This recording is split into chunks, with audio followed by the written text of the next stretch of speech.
Hello, and thank you for joining me today on Loyal World Info.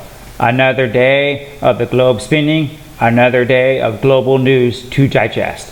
I offer a sane, rational voice in an insane, rational time. I will be your host, and let's get into today's topics. The topics of the day for September 17th, 2020. Man donates cemetery land to build a school. Korean in talks to secure vaccines for 60% of population. Hong Kong court indicates democracy advocates on unlawful rally charges. AI robot serves customers at Seoul restaurants. Education Ministry aims to recruit native English teachers in Thailand.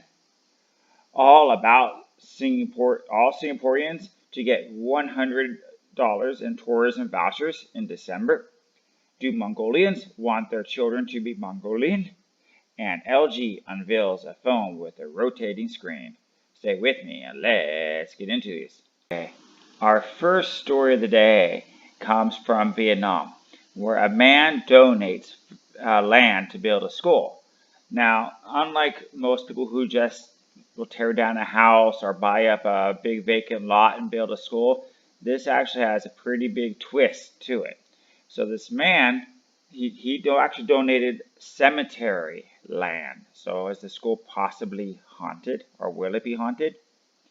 So let's get into this. The new school locates in the land donated by Ha Min Tiet in Ma Ku District, Zan Kao Commune in the northern province of Hao Bin. Now that actually is kind of where there was a recent outbreak of the COVID virus, a few cases. It's kind of close to the China border. Hundreds of students and teachers of Zamko Secondary have received an education over the last decade, thanks to Ha Min Thaun's donation of nearly 8,000 square meters of his family's cemetery land in 2010 to build the school in Ma Chao District's Zamko Commune in the northern province of Hao Bin.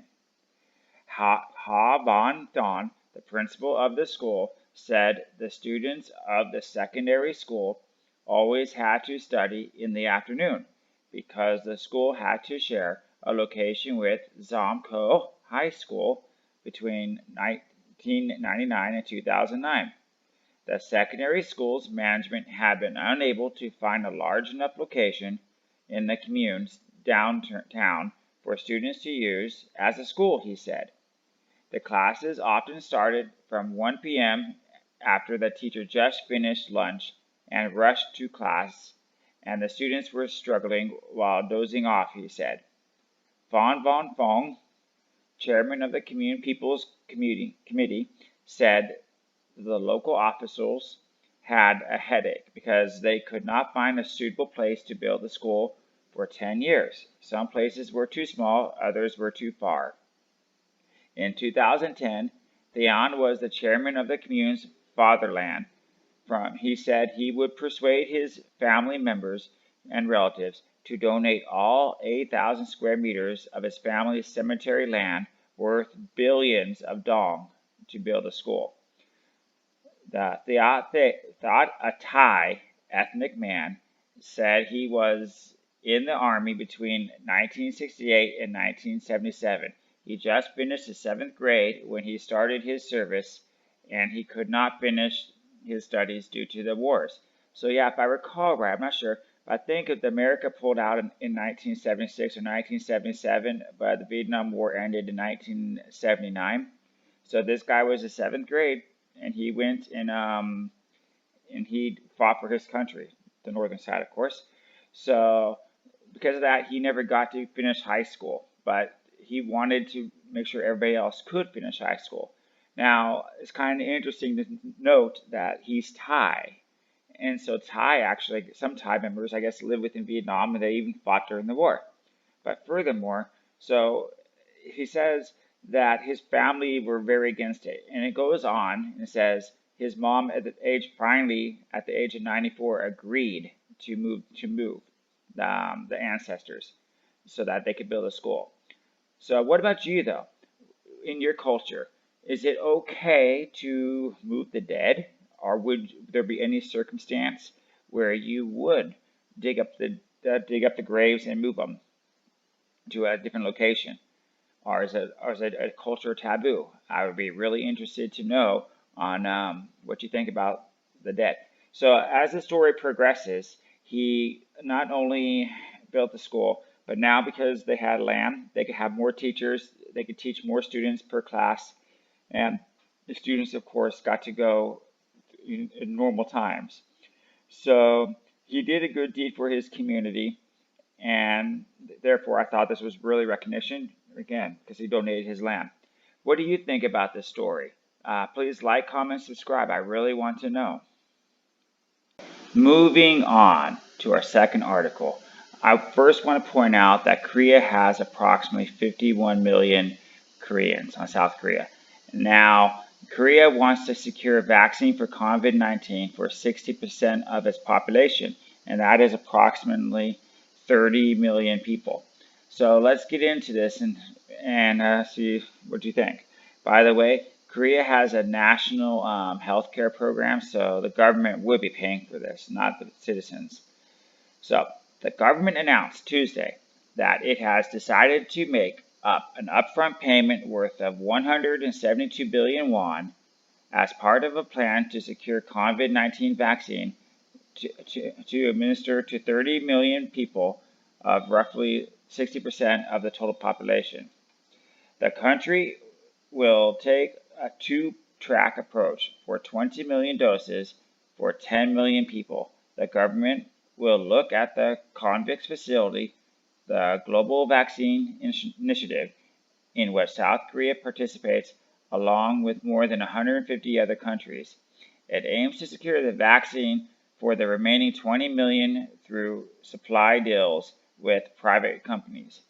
The plan was confirmed during the cabinet meeting chaired by the Prime Minister, where participants reviewed the current status of development of vaccines at home and abroad. Actually, keep in mind too, South Korea is a very top-heavy aged community, so unlike say India where they're more youth, most Korea are very old and fragile, and we do know that the older people can get sick easier and die from the virus versus the younger. If the secured vaccines are proven safe, the Korean Disease Control and Prevention Agency will come up with the distribution and administrative plans as early as October, according to Im In Tak, the director of the health agency. The goal of vaccinating 30 million people was based off a scientist estimate that herd immunity to COVID-19 would be achievable only if approximately 60% of the population were immune. Oh, I don't know. This kind of sounds scary. Frontline health care workers, soldiers, older people, and those with underlying diseases would comprise of the first 20 million recipients under the plan. This is actually my issue though. Would you really want to vaccinate 60% of your population? I don't know how long it really would take to see if a vaccine is good, healthy, or the side effects. You may recall that, in the past, some people gave, for female birth control, they put these little clamps in them to prevent pregnancies. Other times, you've heard like of Bill Gates in Africa and sometimes India, where they gave these vaccines, and it was only years later that they found the effects. Same thing for Vietnam, while not necessarily a vaccine. You could say Agent Orange took years later they found some effects of it. So in this case, if you're giving 60% of your population this vaccine, you could have an overwhelming illness problem later down the road. Or, even worse, if it gets into the females and their children, well, you're going to have very sick children as a result, potentially. So what do you think about that? And do you think it's just being marketed to gullible countries? Because think about it, some corporations are going to get very rich off this, and they'll be long gone after your clients or citizens are sick. They'll have their money, they'll spend it, they'll bankruptcy, new company. So, do you agree with this? And what stages would you do it? Or would you rather have more testing and just, I don't know, hope you don't catch a disease? But leave your thoughts below. Like, comment, subscribe. I really would like to know. Okay, our next story of the day. Hong Kong court indicts democracy activists on unlawful rally charges. Hong Kong. 26 pro-democracy advocates were indicted by a Hong Kong court Tuesday for taking part in the inciting others to join a rally commemorating of the Tiananmen Square crackdown victims. The group included organizers of the annual memorial held for the victims in the military crackdown of the pro-democracy protest in Beijing Tiananmen Square in 1989, veteran activists, former and incumbent lawmakers, and prominent young activists Joshua Wong and media mogul Jimmy Lee. Jimmy Lee, by the way, he was just indicted like a week or two ago. He was arrested. Condemning the Tiananmen Square massacre every year with a candlelight is no crime, said Li Cheuk-yon, memorial organizer, leader, and one of the 24 indicted who appeared in the West Kowloon Magistrate. Now, Kowloon actually is a very tourist-heavy city. I have been there before. Very lively, kind of like a big downtown area. Two of the indicted, Nathan Law and Sunny Cheng, have left Hong Kong according to the travel records obtained by the prosecutor. We have been holding candlelight vigils for 31 years, and we will continue. Even with the national security law now imposed in Hong Kong, we will still continue next year, Lee said. The annual June 4th candlelight vigil in Victoria Park, where up to hundreds of thousands of people have attended, was banned this year by the police and public health grounds amid the coronavirus pandemic. Thousands of people still turned up for the vigil, although the organizers said they were holding a private event instead to circumvent the public gathering ban. No plea has been entered in Tuesday's hearing, and the court will decide 4 weeks on the prosecution request to move the cases to the district court, which could meet the heavier sentences. Okay, so the reason I've put this as international news, so you do realize that China did pass that law basically saying you can no longer protest against your home country. Okay, but this resonated with me because within this last week or so, we did have September 11th, and even Americans were protesting against the firefighters, the police officers, and everything that helped them in their time of need when the towers fell down. And many of them are so they're protesting against that, and they're protesting against the police. So on one end, you have people who want to remember their past and what the people stood for. And then you have the people in the West who are condemning and the people who saved them, and they said, "Hey, we no longer want you. We want to override your past. We want to change your history." So what about you?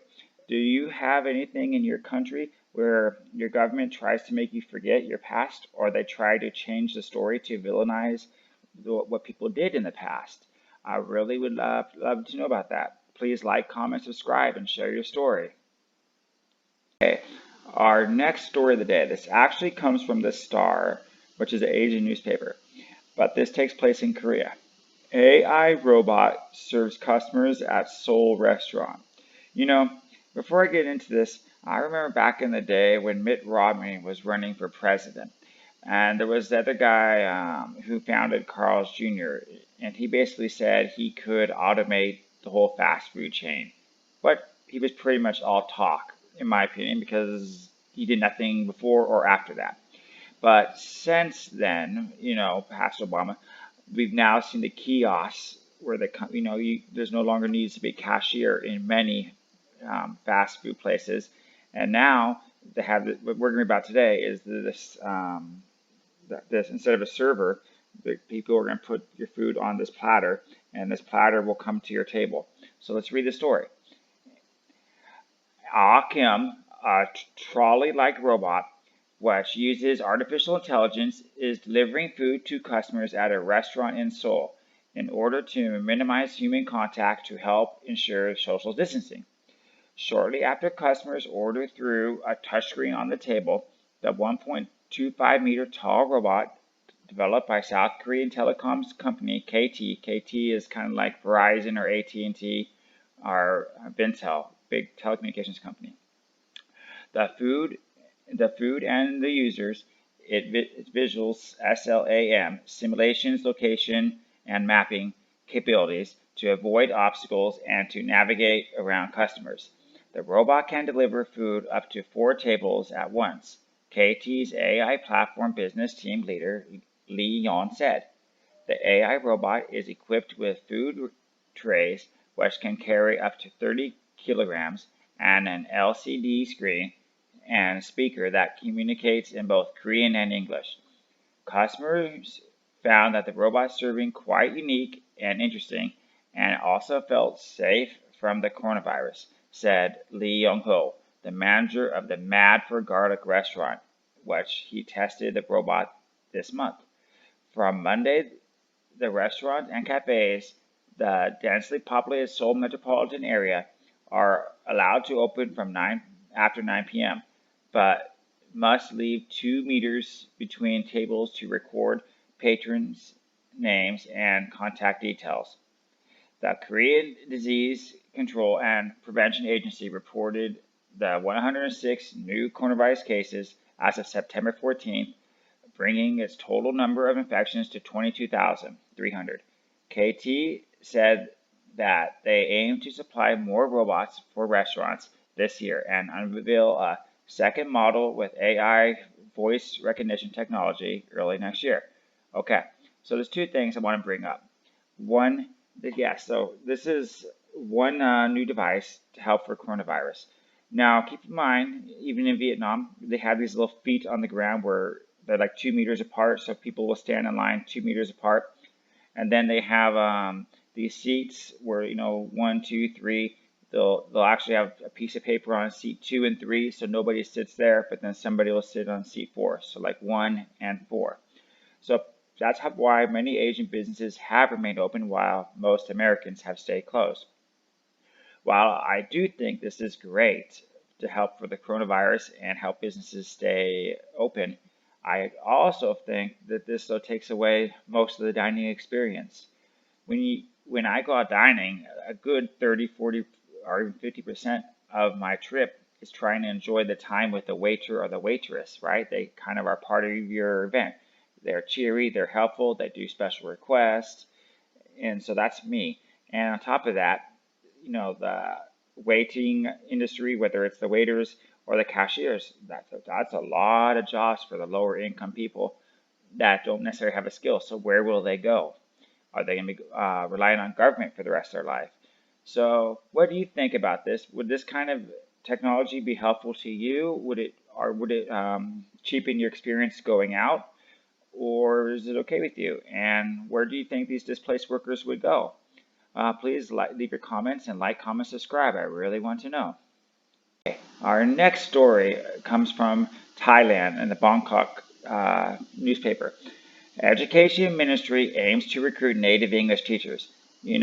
Every week or so, I see the American unemployment, and they're saying, wow, it's 1 million unemployed. Wow, it's 1.5 million. Wow, it's 800,000. I think 860,000 was this week.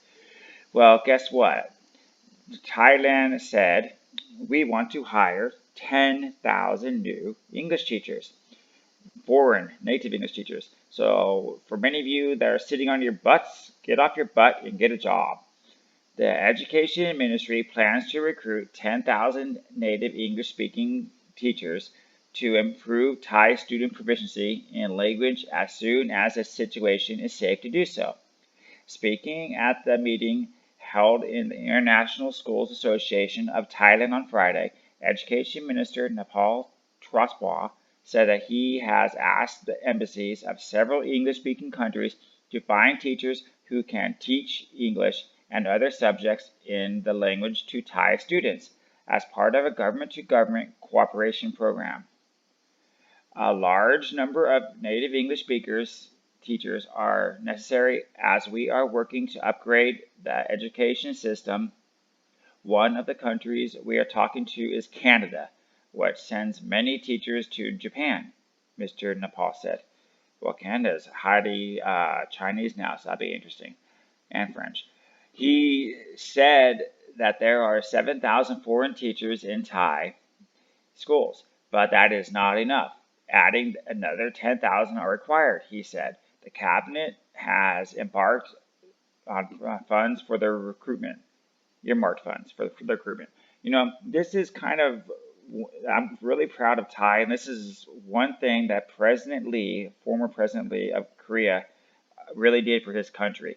Back in the day, when he was in office, 2008 to 2010 or 12, he passed a law that every school within the country had to have an English teacher because many parents thought it was unfair that the richer students could go to English academies and get potentially better jobs or get into universities where the poor families could not have access to English.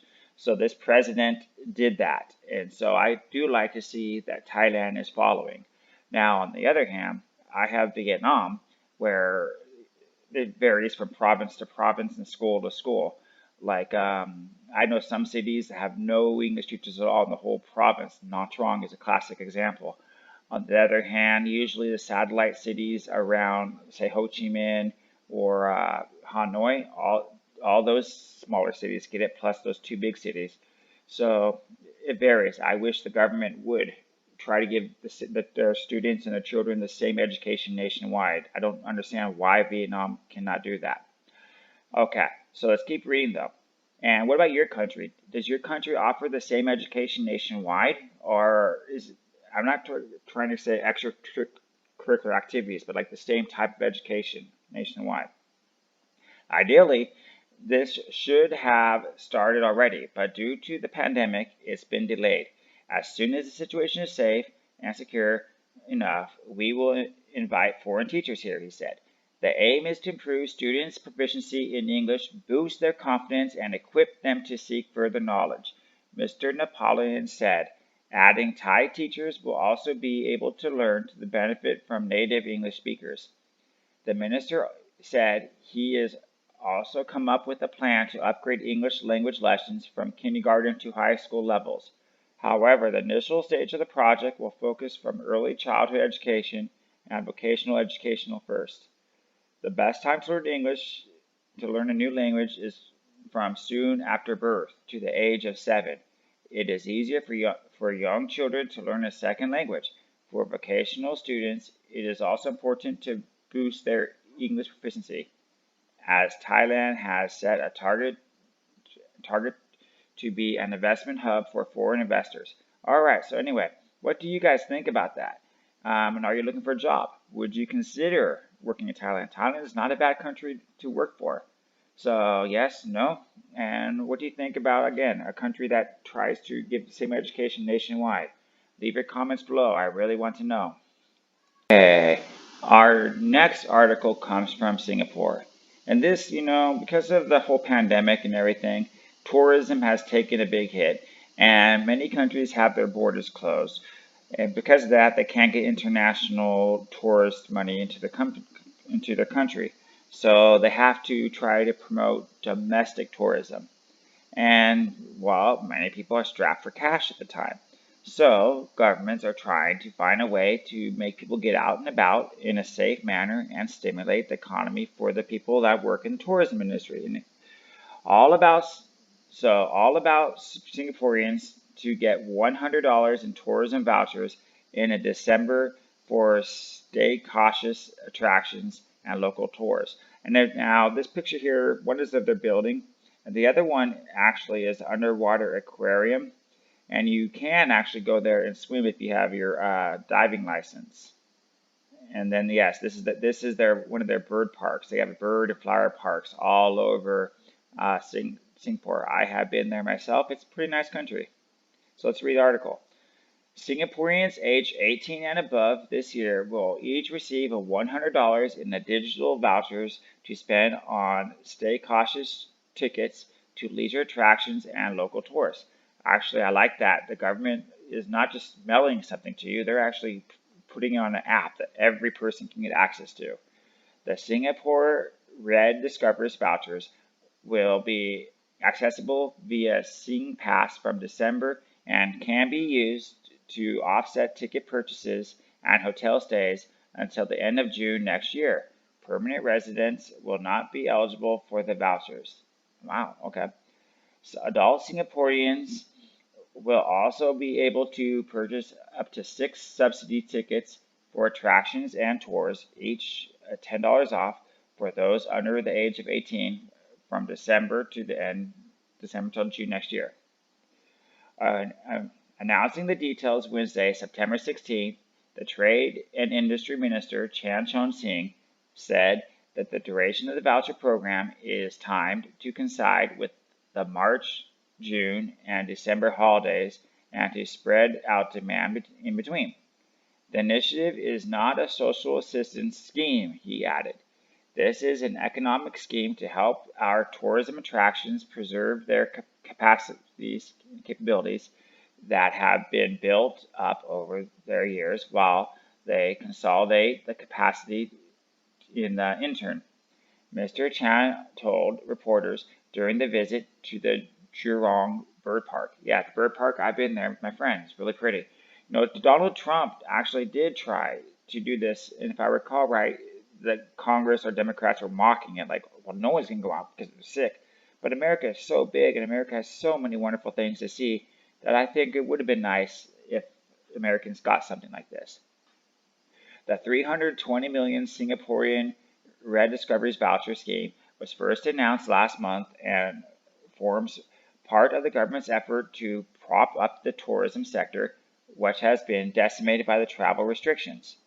The vouchers which will come from denominations of $10, can be used at all licensed hotels, leisures, attractions, and for local tours by operators, and have received approval from the Singaporean Tourism Board to reopen and resume. Keep in mind the $10 and all these $100, these are all Singaporean dollars.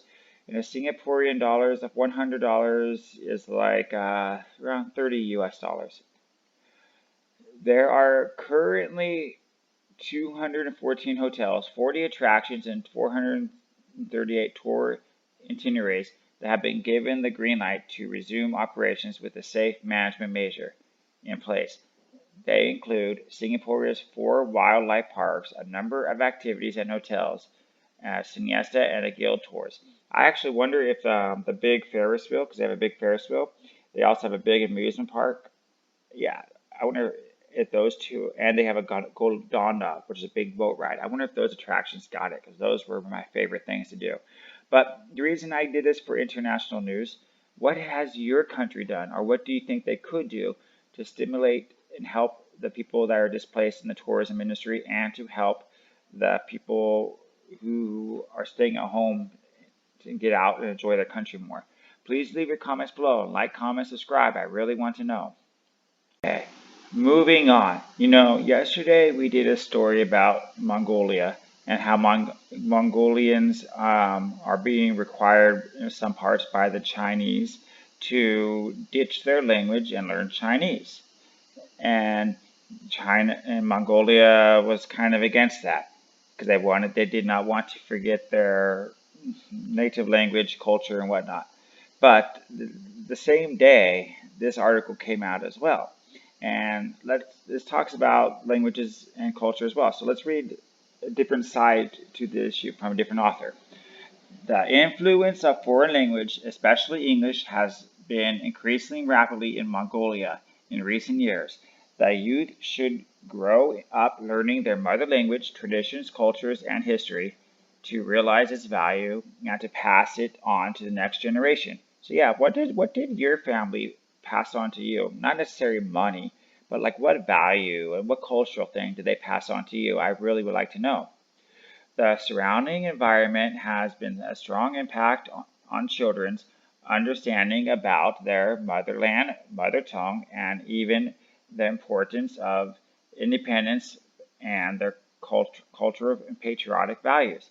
Now, this is kind of interesting because back in the 90s or 80s, California passed English required in all public schools and because there were a lot of Mexicans or Chinese or whatever, and so they had to learn in English to try to promote American patriotism and whatnot. But then in 2016, California passed a law that a student can learn in its native tongue. But this, on the other hand, would mean, well let's learn that we don't have to have patriotic values. We don't have to conform. We can be our own individual snowflake. So let's keep going though. Building addresses and advertising banners written in foreign languages used to be found all around the capital some 10 years ago. Hence, the second chapter of a law, Mongolia, and the state official language adopted by the Parliament 2003 states, the name of a city's streets and entries and the name of the governmental organization shall be written in the official state language. These names can be written in English at the same time than the Mata of Madhyasha, which is basically the decree. So basically they have to have Mongolia on top in bigger print, and then underneath that could be the English, the Chinese, or whatnot. So, alright. So let's keep moving on. If the address is written in both Mongolian and a foreign language, the 4-sign one size shall be twice as small as that of the Mongolian one. So again, the Mongolian one say is like 24 font, then English would be 12 font. All right, but in recent years, the addresses were changed to some Chinese, Korean, Japanese, and so forth, and they were not. They didn't follow the law directly. But this also keeps going on though, because they basically state that in the past the Mongolians had to learn Russian. I don't know why, because they said if you don't know Russian, you won't get the good jobs. And now they also say in this article that when you're young, you have a good chance to increase your second language, and you develop multitask skills, and your memory increases and such. Furthermore, though, they say that many parents are paying big money to learn English, Chinese, Japanese, Korean, and therefore they're forgetting their Mongolian language and culture. But then again, this brings me back to the article yesterday, where China was trying to say you're going to learn Chinese. Well, what do you want, Mr. Mongolians? Do you want to pay sky-high rates to learn Korean, Japanese, English, or do you want to learn Chinese for free? Because since China is kind of providing the books and the curriculum and everything else, and China will offer many jobs. It's becoming one of the most global languages there is, along with English. So, what do you think about that? Do you in your country, do you feel that sometimes you're being invaded by a foreign language and a foreign culture? If so, how do you deal with that? How do you want to preserve your tradition with your children and your family? Or do you see your city as it grows and develops? What some people say westernized or whatever.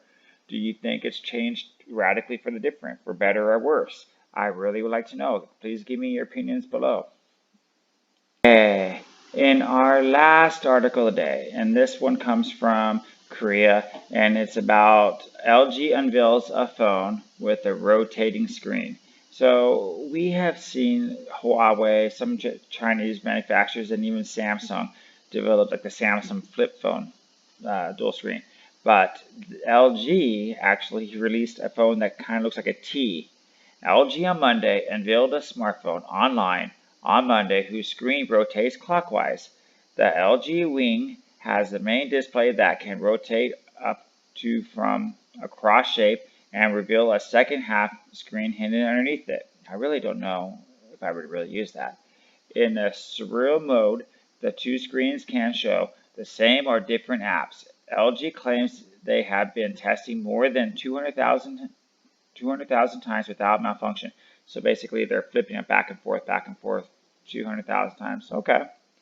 To increase the display size, LG has to remove the frontal camera from its usual spot at the top of the screen.